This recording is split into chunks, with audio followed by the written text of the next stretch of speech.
So hello viewers, आज हम फिर से आ गए हैं अपने उसी चैप्टर के साथ जहां से हमने ख़त्म किया था। आज हम उसी का पार्ट 3 अपलोड करने जा रहे हैं।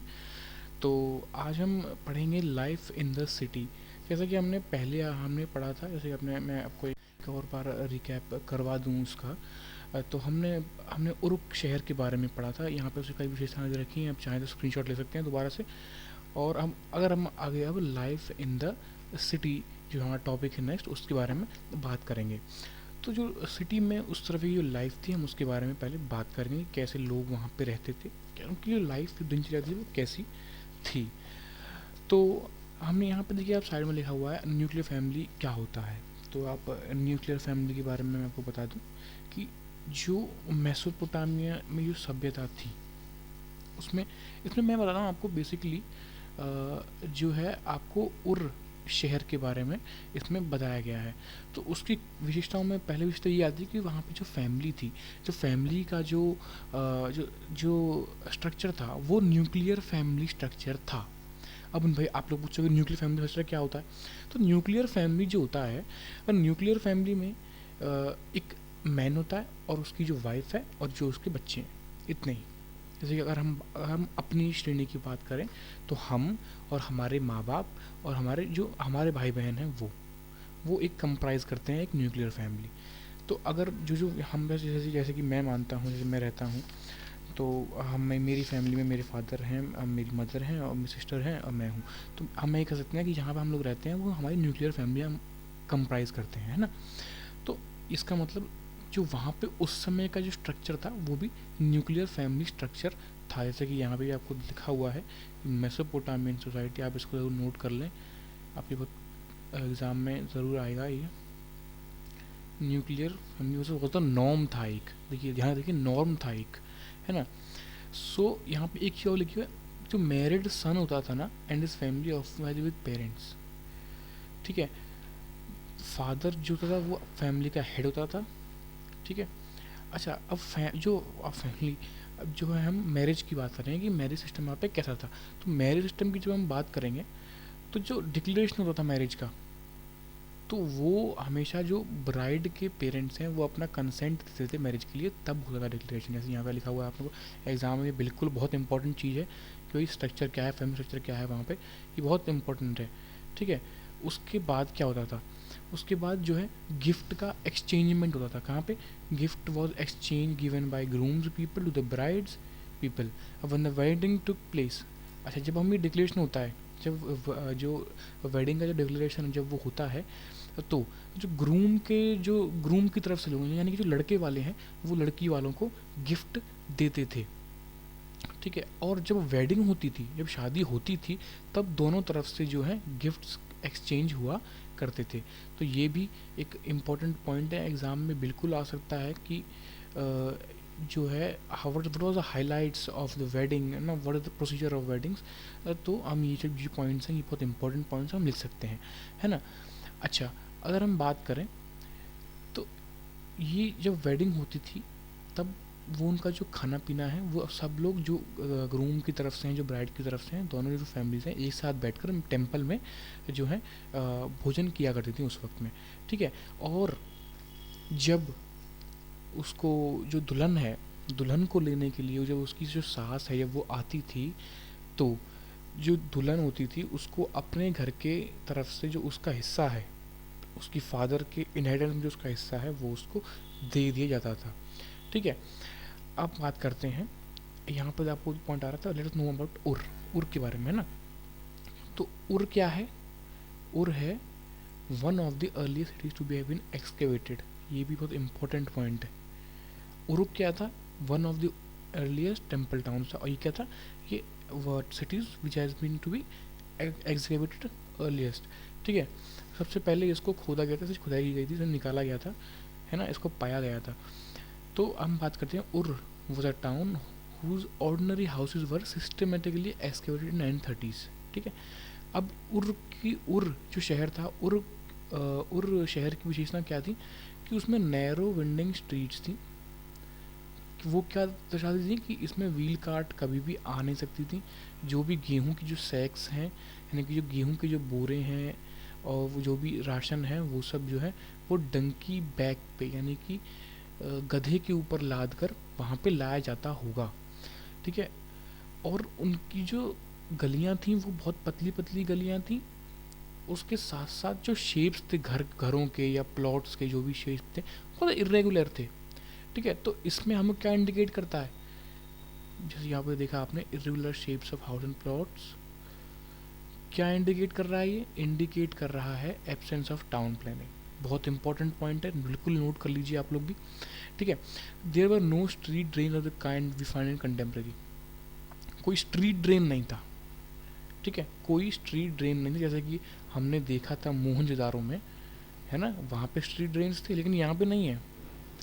Drains and clay pipes are instead found in the inner courtyard. ये जो ड्रेन और जो क्ले पाइप्स जो है ना, जो क्ले पाइप्स, जैसे कि हमको क्ले पाइप्स वहाँ मिले थे मोहनजोदारो में, है ना, लेकिन यहाँ पे क्या बात थी, जो ड्रेन और जो क्ले पाइप्स हैं वो बाहर गली में नहीं बल्कि घर के अंदर के इनर कोर्टयार्ड में थे। इसका कारण क्या था, वो कारण भी बताएंगे, पहले आप बिल्कुल इसको नोट कर लीजिए। ठीक है। तो इसका कारण क्या था, ये जो छतों से जो क्ले पाइप्स है, ड्रेन पाइप्स जो इनर कोर्टयार्ड में, जो घर के अंदर के जो आंगन में जो आ रहे हैं, उसमें क्या था कि ये एक चैनल था। उस चैनल के साथ में ये जो पानी है, जो रेन का जो पानी आता है छत से, वो सारा ड्रेन पाइप से होते हुए सम्प्स में, जो कि इनर कोर्टयार्ड में है। भाई सम्प क्या होता है, देखिए यहाँ पे सम्प लिखा हुआ है, sump is a covered basin in the ground into which water and sewage flow. ठीक है ना। तो ये भी एक आप नोट कर लें, सम्प एक मतलब वहाँ पे पानी को बचा के रखने का एक साधन क्या था, रेन वाटर हार्वेस्टिंग उस टाइम पे भी होती थी। ये भी इंपॉर्टेंट पॉइंट है और शहर की विशेषताओं के बारे में, है ना। ठीक है। तो क्या होता था, जो भी पीपल, जो वहाँ के लोग जो वहाँ पे रहते थे, जैसे कि यहाँ पे देखो आपको दिख रहा है ये पूरा शहर का जो डायग्राम दिखा हुआ है यहाँ पे, इसमें आप देखिए स्ट्रीट कितनी नैरो है ना, और कोई टाउन प्लानिंग नहीं है इसमें। ठीक है। तो इसमें अब आगे हम बात करेंगे कि जो लोग थे, जो वहाँ पे रहने वाले लोग थे उस समय पर, जो अपना जो कचरा है, घर का हाउस रिफ्यूज़ है, वो गलियों में छोड़ देते थे पैरों तले कुचल ले जाने के लिए। लोग आ रहे हैं गलियों में, पैरों के तले वो जो कूड़ा है वो, है ना, जाते जा रहा है, पैरों की दब रहा है। तो इससे क्या हुआ, इससे जो स्ट्रीट लेवल है वो राइज हो गया। भाई आप कचरा फेंक रहे हो जब वहाँ गली में, तो गली तो उठेगी, तो जो स्ट्रीट लेवल है वो राइज हुआ। इससे क्या हुआ कि लोगों को जो अपनी जो थ्रेश होल्ड है, यानी अपनी जो दहलीज है, घर की जो दहलीज है, उसको भी ऊंचा करना पड़ा। तो ये भी एक जो है पॉइंट है ना। सो वहाँ पे एक चीज़ और थी, हमारे घरों में कोई भी विंडो नहीं थी कमरों में, कोई भी विंडो नहीं थी कमरों में। जो लाइट थी वो विंडोज से नहीं, जो डोर है उससे आती थी, जो कि बाहर की तरफ खुलता था। ठीक, जो कोर्ट यार्ड में खुलता था, उसकी उसकी खुलने से जो है रोशनी कमरे के अंदर आती थी। तो ये भी एक पॉइंट है कि वहाँ की जो फैमिलीज थी उनको प्राइवेसी इसी से मिलती होगी, कि विंडोज़ नहीं है तो उससे उनको प्राइवेसी मिलती होगी, है ना। अगर हम आगे बात करते हैं, देयर वर सुपरस्टिशन, जैसे कि आज भी हम देखते हैं अपने समाज में, तो वहाँ कई सारे आडंबर हैं, सुपरस्टिशंस हैं, है ना। तो ऐसी चीज़ें उस समय पर भी थी। कैसी थी कि देखिए, जो हमने रिकॉर्डेड इन ओमन टैबलेट्स हमको मिलती हैं ना, उनमें इसकी जो है बताया गया है, इसके बारे में लिखा गया है। तो पहला क्या था, रेज्ड थ्रेशोल्ड ब्रॉट वेल्थ। ठीक है। जो एक उठी हुई दहलीज है ना, स्ट्रीट लेवल से जो उठी हुई दहलीज है, ऊंची दहलीज है, उससे क्या होता था कि घर में पैसा आता था, मनी आती थी, वेल्थ आती थी, है ना। अच्छा, दूसरा क्या था कि a front door that did not open towards another house was lucky। ठीक है। एक दरवाज़ा, मेन दरवाज़ा घर का, जो कि दूसरे के घर की तरफ नहीं खुलता हो, अपने घर की तरफ खुलता हो, बहुत लकी मानते थे उसको। ठीक है। अच्छा, लेकिन हिस्टोरियंस को कुछ लाशें जो हैं जो घर के अंदर भी जो हैं गड़ी हुई हैं, जो बरीड हैं ना, उनको वो घर के आंगन में भी मिली हैं। ठीक है। अगर हम बात करें ना, हमारा जो टॉपिक शुरू होता है trading town in a pastoral zone. अब एक ऐसा शहर के हम बारे में बात करेंगे जो कि एक पेस्टोरल जोन था, है ना। ये चरवाहे की ज़मीन थी। ठीक है, हम बात करते हैं। After 2000 BC the royal capital of मारी फ्लरिश्ड। हमने दो शहरों के बारे में अब तक पढ़ा है, उरुक, उर, और अब एक नया शहर हम पढ़ेंगे, मारी। ठीक है, अब हम मारी के बारे में पढ़ेंगे। तो मारी के बारे में हमारे पास क्या विशेषता है? सबसे पहले तो ये है कि after 2000 BCE the royal capital of मारी फ्लरिश्ड। ठीक है, 2000 BC के बाद जो है, जो कैपिटल है मारी का, वो बनता है या फ्लरिश होता है। ठीक है, हाँ ठीक है, हम बात करते हैं।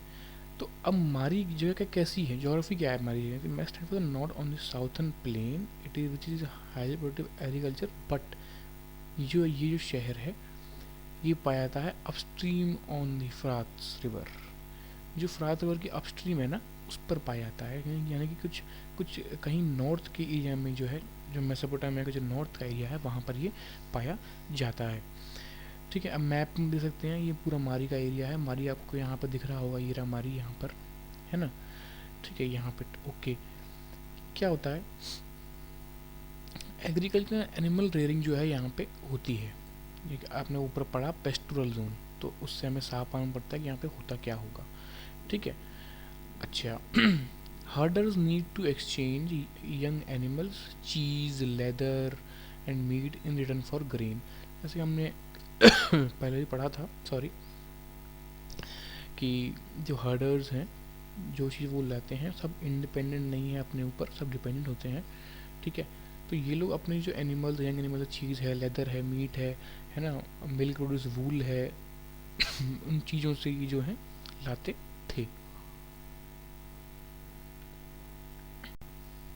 ठीक है, तो through Mesopotamian history nomadic communities of the western desert filtered new the prosperous agriculture heartland. ठीक है, जो वहाँ की जो कम्युनिटीज़ थी, मारी की जो अपस्ट्रीम की जो कम्युनिटीज़ थी, अब वो नीचे आने लग गई थी शहरों की तरफ। ठीक है, और अगर हम बात करते हैं, तो ये जब ये शहर में इनको आने की अनुमति मिल गई, वहाँ पे ये सेटल होना शुरू हो गए। ठीक है, अब जो सेटल होना शुरू हो गए, तो कुछ लोग जो हैं वो पावर गेन करना शुरू कर गए। उन्होंने पावर भी गेन करी, वहाँ पे अपना खुद का रूल भी बनाया। तो इसमें कौन कौन से इंक्लूड होते हैं? अकाडियंस जो हैं वो इस तरह आए, अमोरिटीज़, असीरियंस। हम ये सब चीज़ें जो है आगे के चैप्टर में ज़रूर पढ़ेंगे और हमें आएगा भी ये। ठीक है, द किंग्स ऑफ मारी वर अमोरिटीज़। जो मारी के जो किंग थे वो अमोरिटीज़ लोग थे। ठीक है, जिनकी ड्रेस भी थी ना वो डिफरेंट थी, जो उनके ओरिजिनल इनहेबिटेंट्स हैं उनसे डिफरेंट थी। अच्छा, मारी की जो गॉड हैं वहाँ पे हैं Dagan, the god of steep. Steep पे स्टीप का मतलब आपने पढ़ा होगा ज्योग्राफी में। ठीक है, तो स्टीप के जो गॉड हैं उनको डगन बोला जाता था। अच्छा, अगर हम आगे देखते हैं, यहाँ पे दे रखा है पहले साइड मारी ऑफ किंग जिम्रिलिम। किंग जिम्रिलिम के जो पैलेस का एक जो है ब्लू प्रिंट दे रखा है, या फिर कह लो एक 3D डायग्राम दे रखा है ना।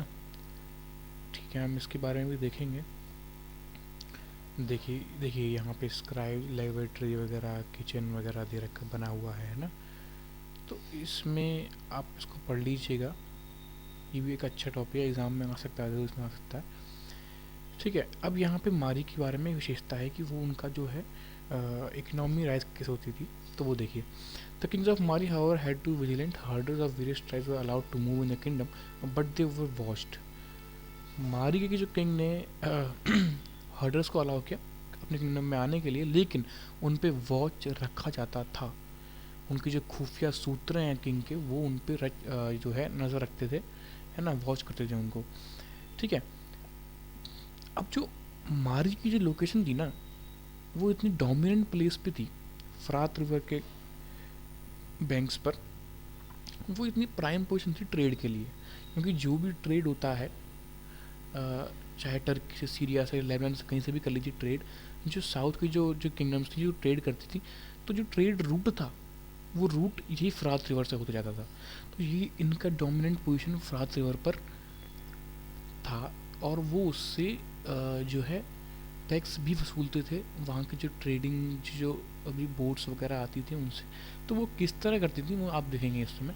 देखिए, located prime position for in would, copper, tin, oil, wine and various other goods that were carried in boats along the, जैसे मैंने आपको बताया ना बोट्स में जो आती चीज़ थी, तो ये जो क्या था, ये उनको रीड करते थे कैसे, जैसे कि बोट्स हैं जो कि कैरिंग कर रही हैं grinding stone, woods, wine, oil jars, wood stop at Mari, जो है वो रुकती थी मारी पर, ठीक है। ऑफिसर्स ऑफ दिस टाइम, मारी के जो ऑफिसर्स हैं यानी कि किंग के जो आदमी हैं वो जाते थे, उनसे कर वसूलते थे, ठीक है।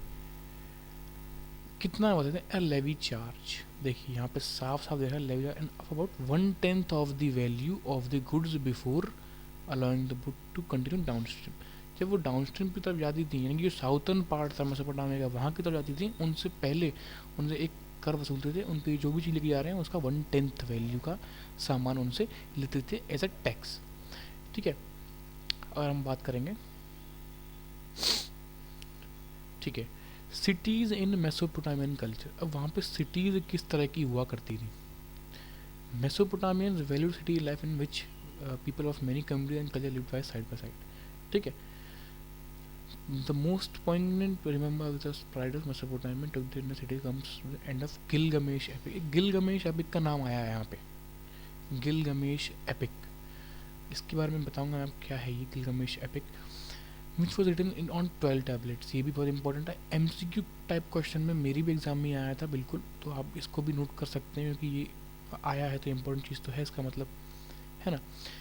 Gilgamesh is said to have ruled the city of Uruk. Gilgamesh एक व्यक्ति थे जिन्होंने एक किंग थे कहाँ के, उरुक शहर के, जिन्होंने रूल किया था एक समय पर एनमार्कर के बाद। हमने एनमार्कर के बारे में अपनी जो पहली वीडियो है फर्स्ट पार्ट है उसमें मैं आपको बताया था। अब एनमार्कर के बाद जो है उरुक शहर पर गिलगमेश का रूल आया था, तो गिलगमेश ने रूल किया था, तो उन्होंने उनकी एक एपिक लिखी गई थी जो कि 12 टैबलेट्स पे थी। क्या था उसमें, great hero who subdued people far and wide, he got a shock when his heroic friend died, ठीक है। क्या होता है, देखिए ये एपिक है, ये बिल्कुल एपिक की भाषा में लिखा हुआ है, राइम के फॉर्म में लिखा, आप ध्यान से पढ़ें तो, great hero who subdued people far and wide, he got a shock when his heroic friend died, ठीक है। एक व्यक्ति जो बहुत बहादुर है, जो लोगों को रक्षा करता है उनकी, वो शौक में आ गया, क्यों, क्योंकि उसका जो एक हीरोइक फ्रेंड है वो मर जाता है। He then set out to find a secret of immortality, वो बाहर निकलता है और इमॉर्टैलिटी का सीक्रेट ढूंढने निकलता है, वो रिवर्स क्रॉस करता है, वाटर क्रॉस करता है, पूरे वर्ल्ड में घूमता है, इतना बड़ा अटेम्प्ट करता है, लेकिन जो है गिलगमेश जो है बाद में फेल हो जाता है और उसको उरुक वापस लौट कर आना पड़ता है। वो अपने आप को सांत्वना देता है, अपने जो शहर की जो वॉल्स हैं उसके आसपास घूम के, वो उसकी नींवों को देखता है और अपनी जो एपिक है उसको लिखता है, ठीक है। द लेगेसी ऑफ राइटिंग, ये बहुत मेन पोर्शन है, इसमें सब क्वेश्चन बनता ही बनता है, तो आप लोग इसको ध्यान से देखें या ध्यान से सुने मेरी बात को, है ना। तो legacy of writing chapter he writing and city life के ऊपर है, तो जो लास्ट पोर्शन है ये भी लेगेसी ऑफ राइटिंग, लेगेसी क्या थी, विरासत क्या थी, ठीक है। तो अब मेसोपोटामिया ने हमको लेगेसी दी है, विरासत दी है राइटिंग की, कैसे देखते हैं, ठीक है। While moving narrative can be transmitted orally, science require written text. क्या बात कही गई है यहाँ पे कि जो साइंस है उसको लिखना ज़रूरी होता है, उसको लिखित में करना ज़रूरी होता है ताकि वो जनरेशन बाई जनरेशन जो है हमारी जनरेशन को मिल सके, उनका ज्ञान हमको मिल सके, ठीक है। जो उनको जो नॉलेज है वो ट्रांसफ़र हो सके जनरेशन बाई जनरेशन, ठीक है। तो dating around 1800 BC, tablets with multiplication divisions were compound interest, वो जो है वहाँ पे मिली थी। एक स्क्वायर रूट ऑफ 2 उनको लिखा हुआ मिला, किस तरह लिखा हुआ था, वो इस तरह लिखा हुआ था, ठीक है। तो मतलब देखिए, ध्यान देखिए, उस समय पर multiplication, division, tables, square roots, ना कंपाउंड इंटरेस्ट तक के जो फॉर्मूले हैं उन याद कर लिए गए थे मेसोपोटामियंस द्वारा, ठीक है। ये भी एक बहुत बड़ी अचीवमेंट है। Division of the year into 12 months, जो कि हम आज भी इस्तेमाल करते हैं अपने कैलेंडर्स में, ठीक है। A day into 24 hours, month into 4 weeks, ठीक है। ये चीज़ें उस समय पर मेसोपोटामियंस ने डेवलप कर ली, है ना। आवर इंटू 60 मिनट्स, ये सब इतनी सारी चीज़ें हैं ना, lunar eclipse, solar and eclipse, सब चीज़ें उन्होंने डेवलप करी उस समय पर। तो कितनी बड़ी है ना constellation of this night and sky, इसकी वजह से वो नेविगेशन करते होंगे, है ना। ऐसी कई चीज़ें हैं इस चैप्टर में जो आपको मिलेंगी। जैसे कि जो बॉक्सेस में आपको बना हुआ दिखता है ना, ये बहुत इंपॉर्टेंट पार्ट होता है, ज़रूर उसको पढ़ें। और कोई भी इसमें दिक्कत आए मेरे को ज़रूर कमेंट करें, और मेरी वीडियो को लाइक करें, शेयर करें, चैनल को सब्सक्राइब ज़रूर कर लें। ऐसी नए मैं आपको बताता हूँ, अगला चैप्टर मैं आपको ज़रूर मैं भी डालूँगा। पार्ट 1 की वीडियो जो है उसकी है, रोमन अम्पायर का चैप्टर है आपका अगला वाला, उसके बारे में वीडियो आएगी आपकी कुछ ही दिनों में। तो प्लीज़ मेरे चैनल को सब्सक्राइब करें, लाइक करें। मेरा चैनल यूट्यूब पे नया है, प्लीज़ मुझे मोटिवेट करें, और कुछ आपके लिए मोटिवेशनल वीडियोस भी एक आध दिन में ज़रूर आने वाली है। तो प्लीज़ मुझे सपोर्ट करें यूट्यूब ग्रो करने में मेरा। So thank you and good bye.